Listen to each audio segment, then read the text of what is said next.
Hello, hello. Let's turn your attention to the next DevLive interview. Next to me are Mihnea Simian, chapter lead engineer at ING Bank Romania, and Bogdan Vizureanu, cloud architect at ING Bank Romania. Hello, nice to meet you. Hello, nice to meet you. Guys, can you tell us the story behind the ING Bank and what sets it apart in the tech space?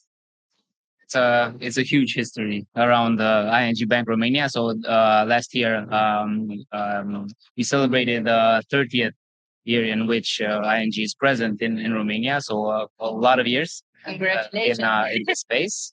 In terms of tech, this has been a surprise for me as well. I joined ING in 2018, and I found out that a lot of the solutions were internally developed. So the focus was a lot on the development part, the internal development part of things. They own their own code, they own their own solutions. We own our own code, we own our own solutions, and there's a lot of focus in this development culture in ING.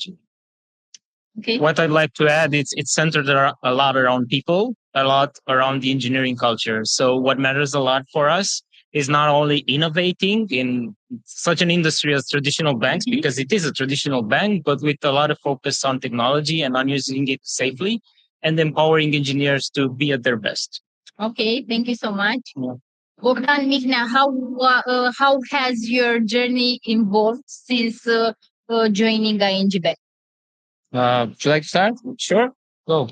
I joined as a front end engineer in 2015. Not many companies were hiring front ends at that time.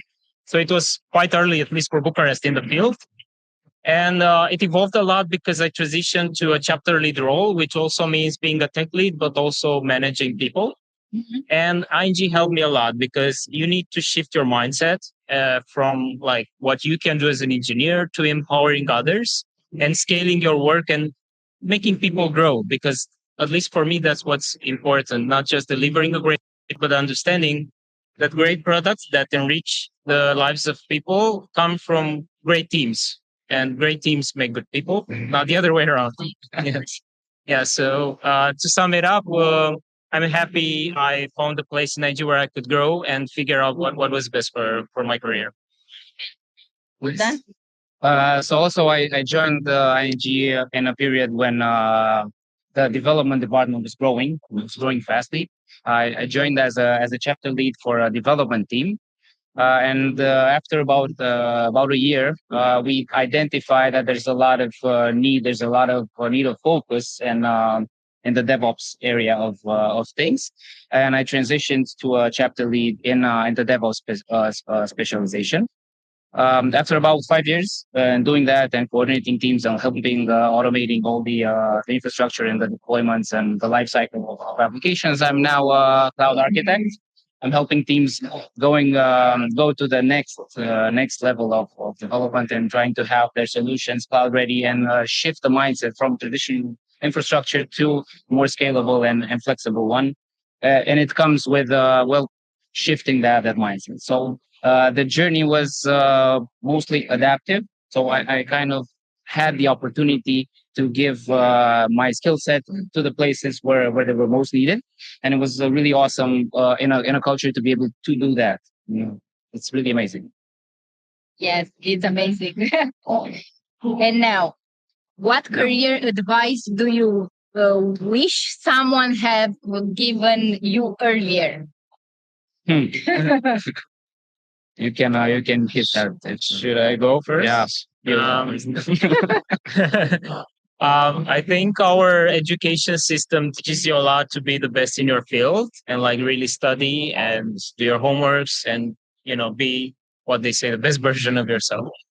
What I wish I knew earlier is that you need to also invest in how you collaborate, how you communicate, how you like understand what other people want from you and what you can deliver to them. So I think there's a lack of emphasis on collaboration that we had in schools, and we kind of need to make up for it.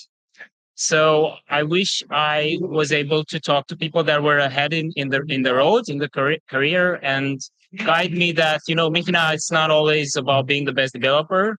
It's how people, engineers, business collaborate and understand what the needs are and how you can make your workplace better. Okay, thank you. A lot of time that's way more important. What's your opinion, Bogdan? An advice that I wish I don't necessarily think of an advice that I wish I received earlier because I received it, but I just kind of ignored it for a while. Okay. I'm an empirical learner, so I had to learn it on my own pace by doing.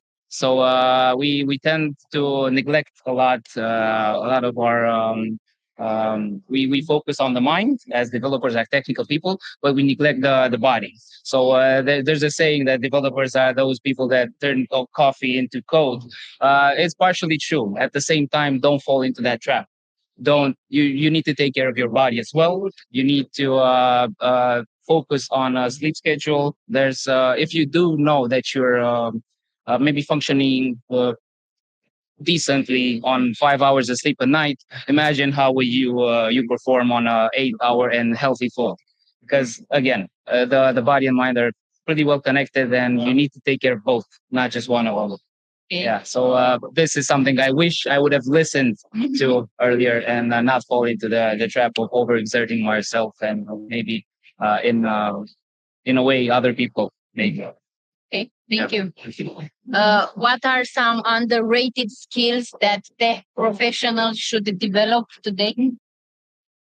I would emphasize more on what Mihnea brought in a bit earlier about the social part of so you have a lot of ways of ramping up the technologies of learning of I understanding how things are actually working, but the interaction part, the collaboration part is a key element that you need to have. There's quite a few moments in which you are able to do things by yourself. And most of the times you need to work with other people for a lot of value to be brought into anything, into any.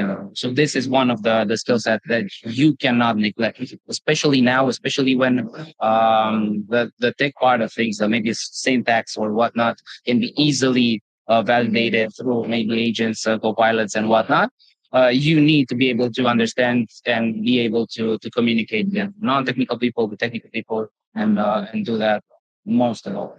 It's really underrated.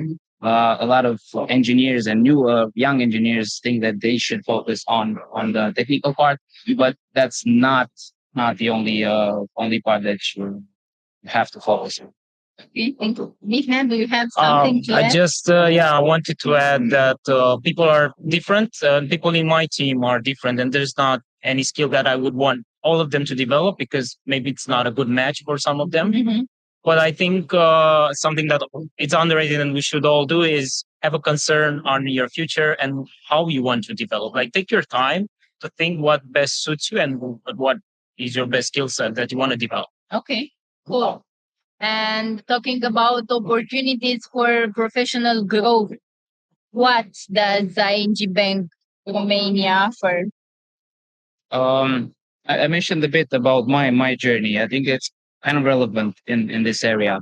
The fact that you do have some managers, some people to look up to, and they have this on their job description to be able to make you the best version that you can have. Um, they do invest in growing you professionally as a team member. So they try to fixate on maybe some skill sets that you can grow or you have potential into, and you also receive guidance.